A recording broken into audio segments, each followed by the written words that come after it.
Assalamualaikum warahmatullahi ta'ala wabarakatuh. A'udzu billahi minasyaitonir rajim. Bismillahirrahmanirrahim. Alhamdulillahi rabbil alamin.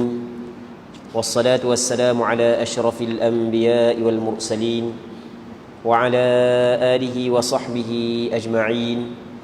Allahumma rabbi shrah li sadri wa yassir li amri wahlul 'uqdatam min lisani yafqahu qawli. ولا حول ولا قوة إلا بالله العلي العظيم. اللهم انفعنا بما علمتنا وعلمنا ما ينفعنا وعلمنا ما جهلنا وذكرنا ما نسينا. InsyaAllah kita sambung balik pengajian kitab Bulughul Maram yang dikarang oleh Al-Imam Al-Hafidh Ibn Hajar Al-Asqalani rahimahullahu subhanahu wa ta'ala. Wa nafa'ana Allahu bi'ulumihi fid darain amin. Kita masih lagi dalam bab jenazah. Katanya wa an Jabirin anna an-nabiy sallallahu alaihi wasallam qala la tadfinu mautakum bil-laili illa an tuṭṭarru. Akhrajahu Ibnu Majah wa asluhu fi Muslim. Lakin qala zajara an yuqbara ar-rajulu bil-laili hatta yusalla alaihi. Maksudnya, dan daripada Sayyidina Jabir bin Abdullah radhiyallahu anhuma bahawasanya Nabi sallallahu alaihi wasallam bersabda, janganlah menanam sekalian kamu akan orang-orang mati daripada kamu pada malam hari, melainkan ketika terpaksa.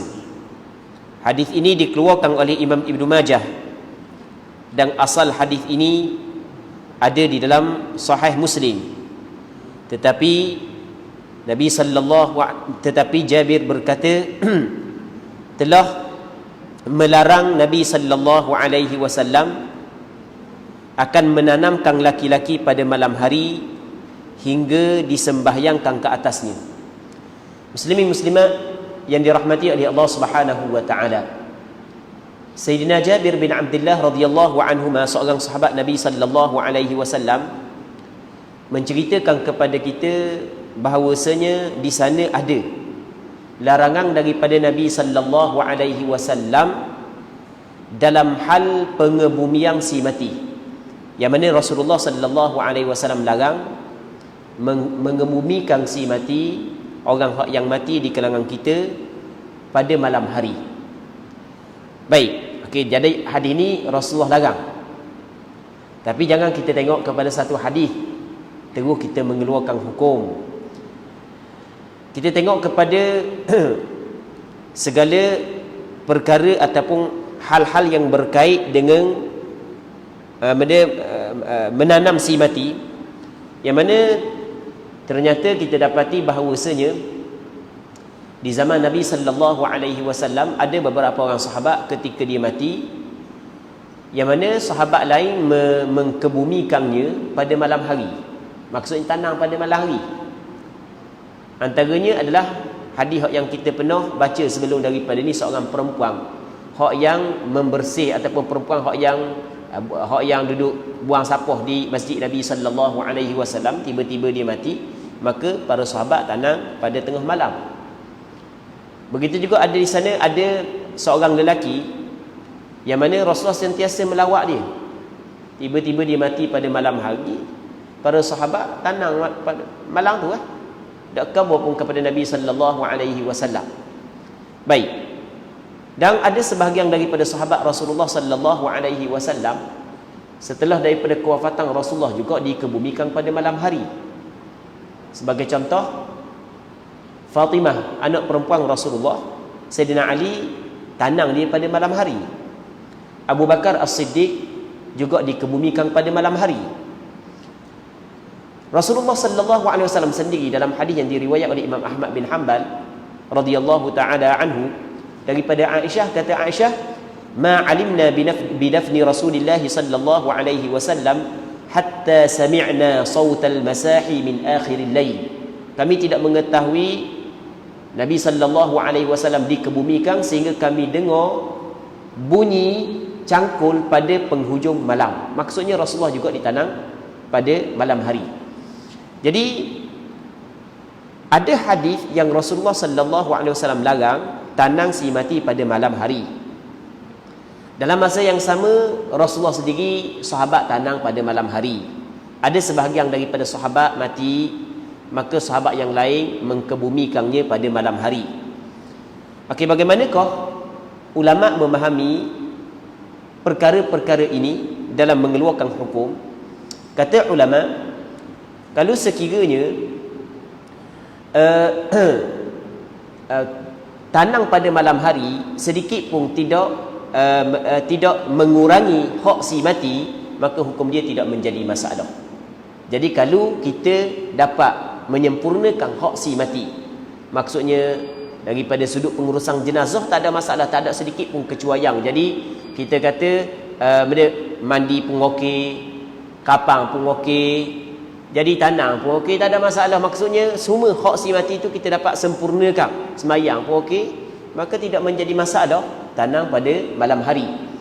Baik, tetapi kalau sekiranya kita tidak dapat menyempurnakan hak si mati melainkan pada siang hari, maka kita kena tanam pada siang hari. Tanam pada malam hari ketika itu hukum dia adalah makruh. Baik, muslimin muslimat yang dirahmati oleh Allah Subhanahu wa taala. Jadi kesimpulan, masalah hukum tanang si mati pada malam hari kita kena tengok. Kalau sekiranya diperlukan, maka tak ada masalah. Contoh diperlukan, mayat mati lama dah. Kalau tebang-tebang tunggu sampai ke esok mungkin akan bau. Contoh kan? Maka tananglah pada malam hari. Sebab dalam hadis ni secara jelas menyebut illa an tutarru. Kalau sekiranya terpaksa, tak ada masalah lah. Tananglah pada malam hari. Okey, itu yang pertama. Yang keduanya, kalau sekiranya tunggu pagi esok pun tak ada masalah. Boleh je nak tunggu pagi esok. Tapi kalau kita buat malam pun dapat selesai macam biasa juga. Sebab kalau nak sembahyang orang boleh mari je.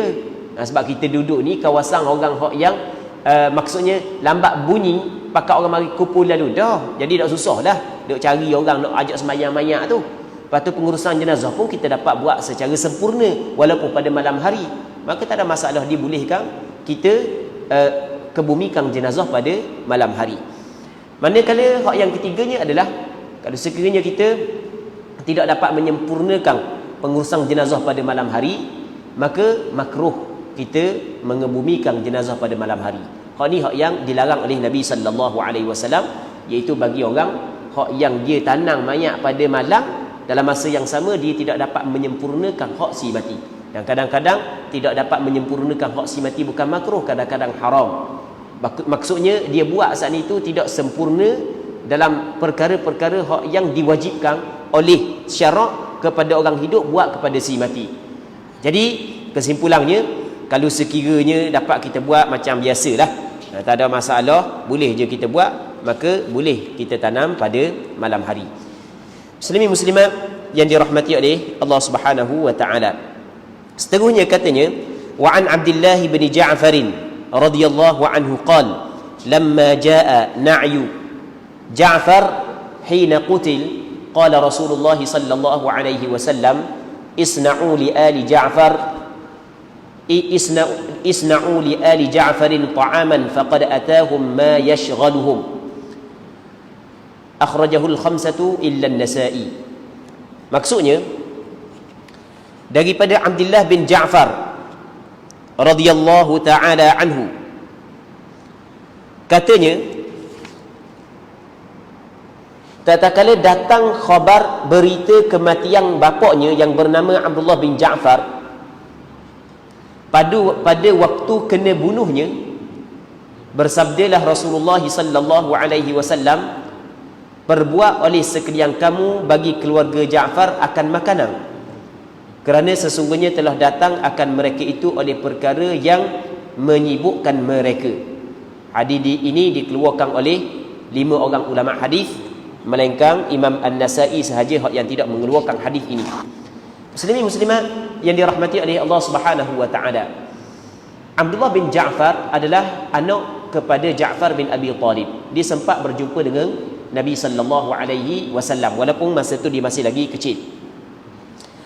Ja'far bin Abi Talib adalah abang kepada Sayyidina Ali.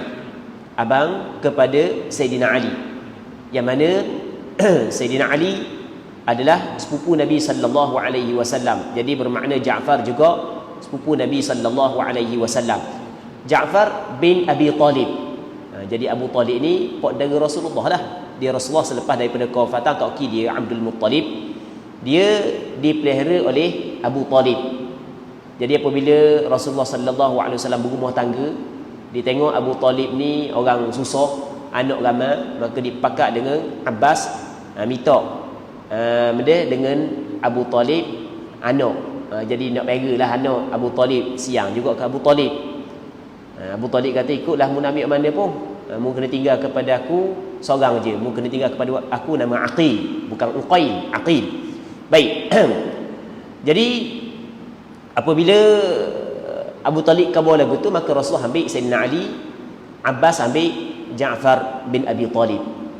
Jadi dipendekkan cerita, dalam peperangan Mu'tah, tak silap ingat pada tahun yang ke-8 Hijrah, tak silap ingat, maka Rasulullah sallallahu alaihi wasallam mengutuskan tentera kepada Mu'tah, satu tempat yang di negara Syam di sana, yang mana Rasulullah sallallahu alaihi wasallam pesan hak yang jadi ketua perang, hak yang mula-mula adalah Zaid bin Harithah. Kalau Zaid bin Harithah mati, maka Ja'far bin Abi Talib. Kalau Ja'far bin Abi Talib mati, maka Abdullah bin Rawahah radhiyallahu taala anhum jami'an. Rasul tak pergi. Tentera Islam lebih kurang dalam 3,000 orang lawan tentera Rom lebih kurang dalam 100,000. Oh, 3 dengan 100,000, 3,000 dengan 100,000 ni bukan sikit lah. Banyak lah. 3 lawan 100. Tengok 3 lawan 100. Seorang lawan 33 orang lebih kurang. Tegang kocok kali gitu bukan ni. Orang mau. Tapi kekuatan Islam ni dia berada dalam diri, bukan kepada senjata. Baik, dipendekkan ceritanya, dalam peperangan tersebut Ja'far bin Abi Talib gugur syahid. Rasulullah sallallahu alaihi wasallam duduk di Madinah. Rasulullah duduk di Madinah. Tapi Allah Subhanahu wa taala memperlihatkan Rasulullah sallallahu alaihi wasallam peperangan tersebut walaupun Rasulullah duduk di Madinah. Rasulullah cerita, gugur dah, mati dah orang ni, gugur syahid dah orang ni. Baik, jadi sampai masa gugur syahid Ja'far bin Abi Talib, maka ketika Ja'far bin Abi Talib mati, maka kata Nabi sallallahu alaihi wasallam kepada keluarga Rasulullah, sebab kira keluarga Ja'far ada keluarga Rasulullah, maka Rasulullah kabar kepada keluarga dia supaya keluarga dia buat makanan kepada keluarga Ja'far bin Abi Talib, bini dia, anak-anak dia masih kecil. Sebab sekarang ni apabila berlaku kematian ketua dalam keluarga, jadi keluarga dia susah lah. Jadi buat makan untuk meringankan bebanan keluarga si mati. Maka daripada hadis ini, kata ulama, disunatkan kepada kita apabila ada kematian, kita meringankan bebanan keluarga si mati. Dan adat masyarakat kita alhamdulillah lah, apabila ada kematian, orang yang pakat melawat tu benda pakat WPT belaka, mu sikit WPT, mu sikit, mu bagi ni banyak pula hak dapat. Kerja sebulan tak dapat kadang-kadang, tapi mati seorang tu boleh makan 2 bulan. Maksudnya kita nak ceritanya, masyarakat kita memang cukup pemurah lah. Maksudnya masyarakat kita memang ambil berat lah. Jadi apabila ada kematian, maka masyarakat kita pakat holorkan sumbangan kepada keluarga si mati. Jadi dalam hadis ni Nabi sallallahu alaihi wasallam sebut supaya kita buat makanan kepada keluarga si mati untuk meringankan bebanan. Maka apa jua bantuan kita kepada keluarga si mati untuk meringankan bebanan kepada keluarga si mati, maka juga dia termasuk di dalam hadis ni. Muslimin muslimat yang dirahmati oleh Allah Subhanahu wa taala. Baik, itu yang pertama. Yang keduanya, apabila ada di kalangan keluarga kita meninggal dunia, maka tidak menjadi masalah kita nak bersedekah untuk si mati. Kita nak bersedekah untuk si mati tidak menjadi masalah. Hukum dia adalah dibolehkan. Yang mana bersedekah, perkataan sedekah ni umum lah. Sama ada sedekah duit, ataupun sedekah pakaian, ataupun sedekah makanan. Jadi kalau keluarga si mati nak sedekah makanan kepada orang lain dan diniatkan sedekah itu pahalanya kepada si mati, maka tidak menjadi masalah. Jadi yang pertama, apabila ada orang mati, maka disunatkan kepada keluarga dia, kepada jiran tetangga, sahabat-sahabat dia, ringankan keluarga si mati dengan kita bagi makanan dan sumbangan. Okey, itu yang pertama. Manakala bagi keluarga si mati tidak menjadi masalah. Usah kata keluarga si mati, bahkan orang yang suku sakat sekalipun tidak menjadi masalah untuk dia bersedekah. Untuk dia bersedekah, sama ada makanan, pakaian, duit, dan diniatkan pahala sedekah tersebut kepada si mati. Dalilnya di sana ada hadis yang dikeluarkan oleh Imam Bukhari dan Muslim daripada Aisyah radhiyallahu taala anha, bahawa Aisyah radhiyallahu taala anha menyebut ada seorang lelaki dikabur kepada Nabi sallallahu alaihi wasallam, inna ummi tulitat nafsuha, sesungguhnya ibuku mati ngejut, wa adhunnuha law takallamat tasaddaqat, dan aku sangkakan, kuat sangkaan yang ada pada diriku, kalau sekiranya ibuku mampu untuk bercakap, nescaya dia akan bersedekah, dia akan berwasiat, dia akan bersedekah. Maka kata lelaki ni, fahal laha ajrun in tasaddaqtu anha, adakah ibuku dapat ganjaran pahala kalau aku bersedekah untuk dia? Maka kata Nabi sallallahu alaihi wasallam, qala na'am, ya, dapat pahala. Jadi maksudnya, kata Aisyah, ni hadis dikeluarkan oleh Imam Bukhari dan Muslim, Aisyah menyebut bahawasanya ada seorang lelaki yang secara kebetulan mak dia meninggal dunia ngejut. Lepas tu dia mari jumpa dengan Rasulullah, dia khabar kepada Rasulullah, mak dia kalau mak dia mampu bercakap, mak dia akan bersedekah. Tapi dah buat orang dia dah nak cakap dah lah, masa sakit apa semua sekali. Maka boleh tak aku nak bersedekah dan ganjaran saat itu nak bagi kepada mak aku? Kata Rasulullah, dapat, boleh. Maka kita faham bahawasanya bersedekah kepada si mati dibolehkan, sama ada sedekah harta, sama ada sedekah duit, ataupun sedekah pakaian, ataupun sedekah makanan, tidak menjadi masalah. Baik, muslimin muslimat yang dirahmati oleh Allah Subhanahu wa taala. Katanya lagi wa an Sulaiman bin Buraidah an abihi radhiyallahu anhu qala كان رسول الله صلى الله عليه وسلم يعلمهم إذا خرجوا إلى المقابر أن يقولوا السلام عليكم أهل الديار من المؤمنين والمسلمين وإنا إن شاء الله بكم لاحقون نسأل الله لنا ولكم العافية رواه مسلم. Daripada Sulaiman bin Buraidah, daripada ayahnya yakni Buraidah radhiyallahu anhu, katanya adalah Rasulullah sallallahu alaihi wasallam mengajar akan para sahabat apabila mereka itu keluar kepada perkuburan, bahawa mereka itu berkata, Assalamualaikum ahlad diyari minal mu'minina wal muslimin wa inna insya'allahu bikum lahiqun nas'alullaha lana walakumul afiyah. Artinya, selamat sejahtera atas sekalian kaum, atas sekalian kamu, wahai penghuni kubur dari kalangan orang beriman dan orang-orang Islam, dan bahawasanya kami insya-Allah orang yang akan mengekori sekalian kamu. Kami memohon kepada Tuhan bagi kami dan bagi sekalian kamu mendapat afiat. Hadis ini dikeluarkan oleh Imam Muslim. Muslimin muslimat yang dirahmati oleh Allah Subhanahu wa taala.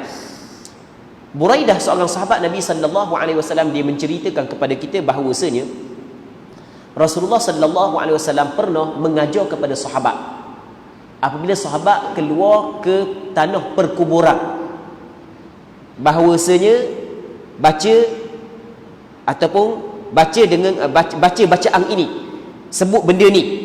Jadi kalau kita pergi ke kubur, kita baca benda ni, kita sebut benda ni. Benda yang Rasul ajar kepada sahabat, apabila sahabat pergi kubur, kita baca Assalamualaikum ahlad diyari minal mu'minina wal muslimin. Kalau payah nak ngapal ni, kita baca hak biasa pun tak apa. Assalamualaikum ya ahlal kubur. Hak tu mudah je. Hak tu paling mudah. Assalamualaikum tu dak perlu ngapal dah, ingat dah tu kan. Hak tu ingat dah. Ke kena ngapal pula Assalamualaikum. Dak tu. Assalamualaikum patu ya ahlal qubur. Itu mudah ajalah. Kalau hak yang disebut dalam hadis ni, assalamualaikum ya ahla ad-diyari minal mu'minina wal muslimin. Ahla diyar itulah. Balik ulang ulang boleh 50 kali ingat tu. Jadi baca. Bacaan ni ketika kita pergi kubur ni sebenarnya kita ucapkan salam kepada penghuni kubur. Kita ucap salam. Baik. Makna dia benda keselamatan kepada kamu wahai penghuni negeri ini, yakni perkuburan ini dari kalangan orang beriman dan orang Islam. Apa tu wa inna insyaallah bikum lahiqun, dan sesungguhnya kita ni, kami ni orang yang bagi salam kepada kamu ni, jika Allah Taala berkehendak kami akan mengikuti kamulah. Mungkin dulu kami akan datang, tak lama kami pula. Cuma mungkin tempat lain, kami ditanam tempat lain, tapi masing-masing semua bakal masuk alam kubur belaka, alam barzakh belaka. Lepas tu doa sikit pada penghujung ucapan ini, iaitu kita doa nas'alullaha lana wa lakumul afiyah. Kita bermohon, kita minta kepada Allah untuk kita sendiri dan untuk penghuni kubur tersebut agar Allah Taala bagi afiat, bagi keselamatan. Hadis ini dikeluarkan oleh Imam Muslim. Maka ulama menjadikan hadis ini sebagai dalil bahawasanya bagi orang yang ziarah kubur, orang lalu kawasan perkuburan, sunat diucap salam kepada penghuni kubur tu. Dah kita tak dengar pun dia jawab, biar tak dengar dia jawab sekalipun. Sunat kita ucapkan salam. Tapi kalau dengar dia jawab, takut kita pula lari. Musik pula kita kata, biar tak dengar dia jawab pun, walaupun benda kita cakap seorang. Sebab assalamualaikum ni keselamatan kepada kamu. Walaupun kita cakap seorang, tapi benda tu diajak oleh Nabi sallallahu alaihi wasallam, kita buat. Dan penghuni kubur sebenarnya mereka mendengar apa yang kita ucapkan sebenarnya. Hak ni sabit dalam beberapa dalil, antaranya selepas daripada Nabi sallallahu alaihi wasallam ataupun selepas daripada peperangan Badar, yang mana ramai di kalangan musyrikin Mekah hak yang mati dalam peperangan Badar. Maka Rasulullah memerintahkan kepada sahabat supaya diambil mayat-mayat hak yang mati dilepor di dalam satu lubang. Lepas tu Rasulullah duduk atas tebing lubang tersebut. Lepas tu Rasulullah cakap dengan si mati, cakap dengan orang-orang hak yang mati dah, ramai daripada musyrikin Mekah hak mati termasuklah Abu Jahal sekali. Baik, Rasulullah cakap, Rasul kata, sesungguhnya kami telah mendapati apa yang Tuhan kami janjikan kepada kami sebenar. Fahal wajadtum ma wa'ada rabbukum haqqan? Mu dapati tak benda yang Tuhan janji kepada kamu tu sebenar? Maka Sayyidina Umar tanya, Rasulullah, mu cakap dengan orang yang tidak ada roh dah? Maka kata Nabi sallallahu alaihi wasallam, mereka lebih mendengar berbanding dengan kamu. Bukan mu saja yang mendengar perkataan, mereka dengar juga. Cuma mereka tidak mampu untuk jawab saja, mereka dengar juga. Begitu juga di sana ada hadis yang lain yang mana Nabi sallallahu alaihi wasallam menyebut bahawasanya si mati, orang yang duduk dalam kubur tu dia dengar sehingga kan bunyi kasut orang yang mari atau dia kubur nak balik tu dia dengar lagi. Baik, cuma dia tidak mampu untuk jawab je lah. Baik, muslimin muslimat yang dirahmati oleh Allah Subhanahu wa taala.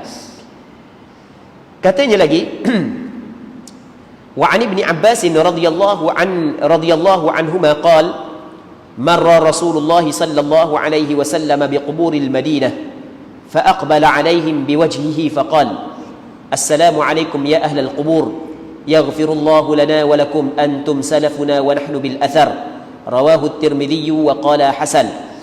Maksudnya daripada Abdullah bin Abbas radhiyallahu anhuma, katanya telah lalu oleh Rasulullah sallallahu alaihi wasallam di perkuburan orang-orang negeri Madinah, maka berhadap ia atas segala kubur itu dengan mukanya, maka berkatalah ia Rasulullah, assalamu alaikum ya ahlal qubur.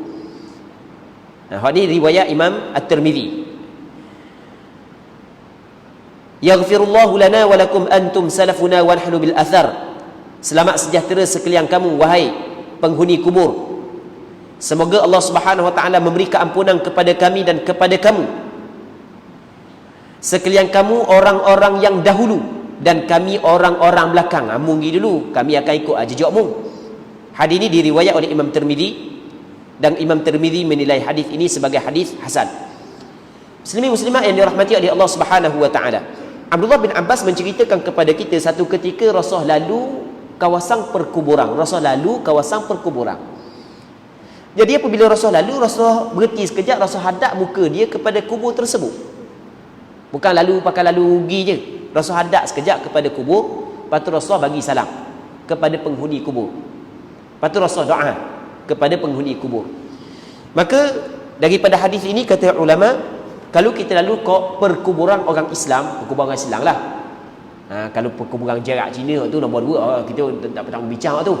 Ini perkuburan orang Islam. Kalau kita lalu perkuburan orang Islam, kita hadap sikit muka kita ke kubur, lepas tu kita bagi salam kepada penghuni kubur, lepas tu kita doa untuk penghuni kubur, minta Allah Subhanahu wa taala bagi afiat, minta Allah Subhanahu wa taala bagi keselamatan kepada dia, minta Allah Subhanahu wa taala bagi keampunan, minta Allah Subhanahu wa taala tetapkan dia ketika dia berhadapan dengan fitnah kubur.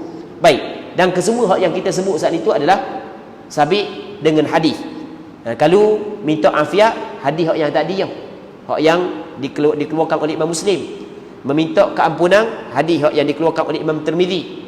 Meminta supaya ditetapkan ketika berhadapan dengan fitnah kubur, hadis hak yang pernah kita sebut sebelum daripada ni. Selepas daripada Rasul tanang sahabat dia hak yang meninggal dunia, maka Rasul pesan kepada hak yang hadir sekali, istaghfiru li akhikum wasalu lahu at-tathbit fa innahu al-ana yus'al. Mungkin kena minta ampunlah kepada Allah untuk saudara kamu hak yang mati ni, dan pohonlah kepada Allah agar Allah Taala bagi ketetapan kepada dia, kerana dia sekarang ni sedang difitnah, sedang disoal. Baik. Ini di antara benda hak yang diajar oleh Nabi sallallahu alaihi wasallam. Jadi pakai amal lah. Pakai amal.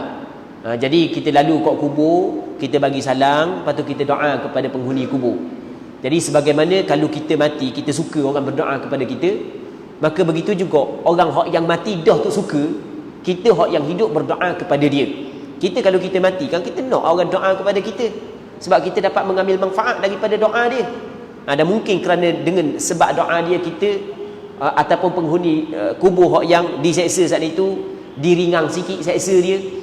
Jadi sebagaimana kita nak orang doa kepada kita, maka begitu juga penghuni kubur hak yang mati sebelum daripada kita berhajat dan memerlukan doa daripada kita, maka kita doakan agar Allah Subhanahu wa taala memberi keampunan kepada dia.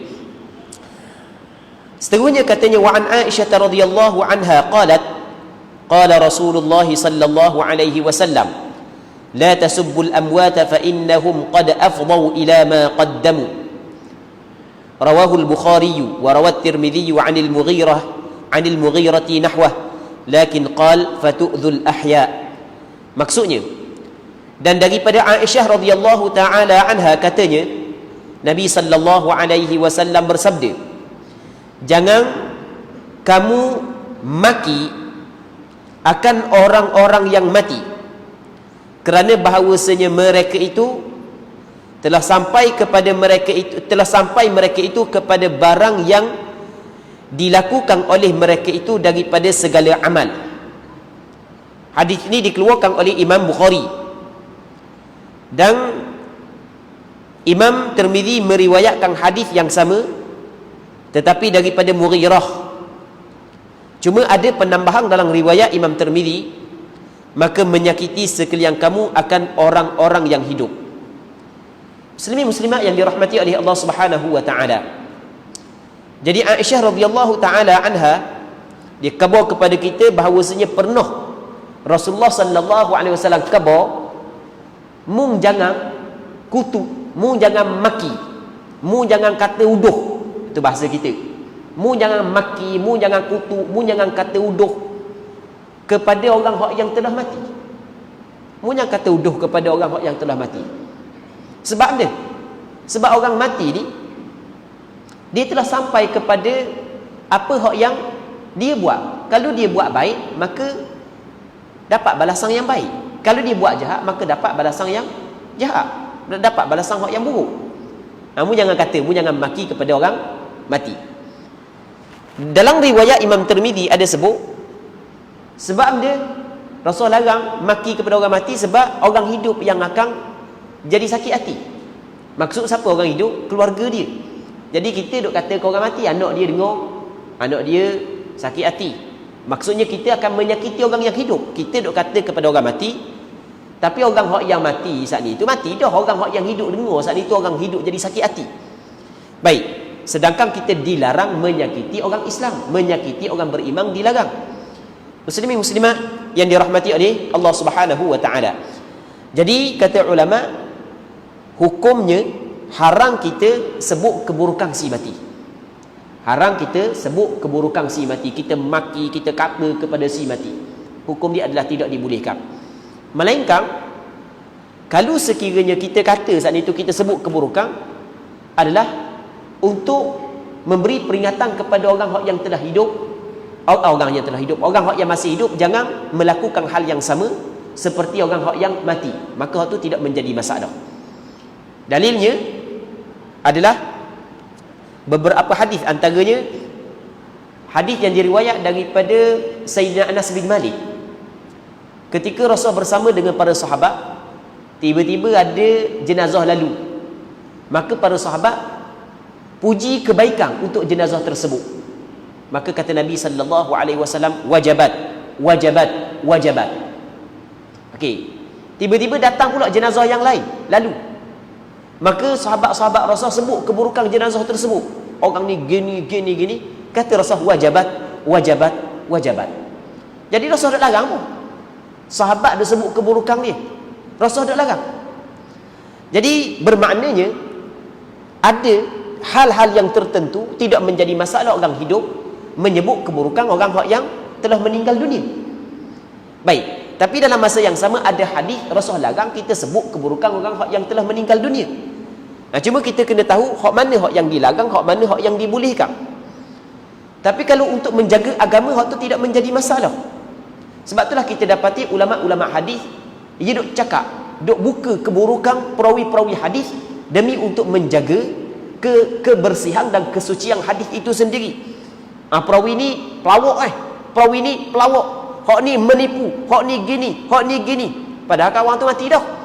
Sebab dia sebab nak jaga kesucian agama itu sendiri.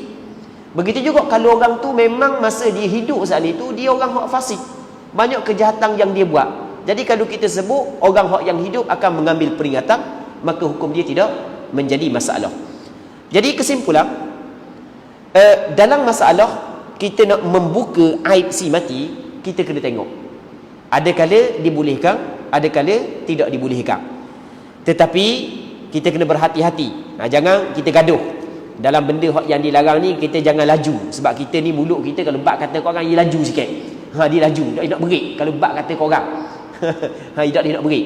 Sedangkan kita kena ingat orang Islam yang sungguhnya, yang sempurnanya adalah al-muslimu man salimal muslimuna min lisanihi wa yadihi. Hadis riwayat Imam Bukhari dan Muslim.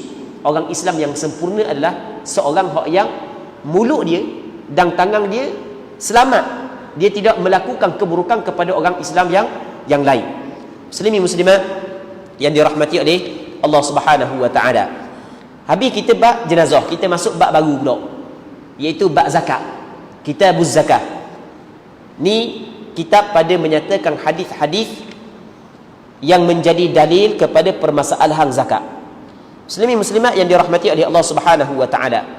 Semua kita tahu bahawasanya zakat antara ibadat yang diwajibkan oleh syarak kepada mukallaf. Apabila cukup syarat-syarat dia dan cukup sebab-sebab dia. Di sana ada sebab-sebab wajib zakat dan di sana ada syarat-syarat wajib zakat. Yang mana zakat termasuk dalam rukun Islam. Sebagaimana disebut dalam beberapa hadis, antaranya hadis yang dikeluarkan oleh Imam Bukhari dan Muslim daripada Abdullah bin Umar bin Al-Khattab radhiyallahu taala anhuma, kata Nabi sallallahu alaihi wasallam, buniyal islamu ala khams, syahadati an la ilaha illallah wa anna muhammadar rasulullah wa iqamis salah wa ita'iz zakah. wa hajjil bait wa shaumi Ramadan. Maksudnya Islam ini dibina di atas 5 perkara. Yang pertama mengucap 2 kalimah syahadah, yang keduanya mendirikan sembahyang, yang ketiganya adalah menunaikan zakat. Begitu juga dalam hadis yang dikeluarkan oleh Imam Muslim dalam kitab sahihnya daripada Sayyidina Umar bin Al-Khattab radhiyallahu taala anhu, ketika ada seorang lelaki mari jumpa dengan Nabi sallallahu alaihi wasallam, bertanyakan kepada Rasulullah beberapa soalan. Antara soalan yang dia tanya kepada Rasulullah, ya Muhammad, akhbirni 'anil Islam. Maka kata Rasulullah sallallahu alaihi wasallam, al-Islamu an tashhada an la ilaha illallah wa anna Muhammadar Rasulullah wa tuqima as-salah wa tu'tiya az-zakah wa tasuma Ramadan wa tahujja al-baita in istata'ta ilaihi sabila.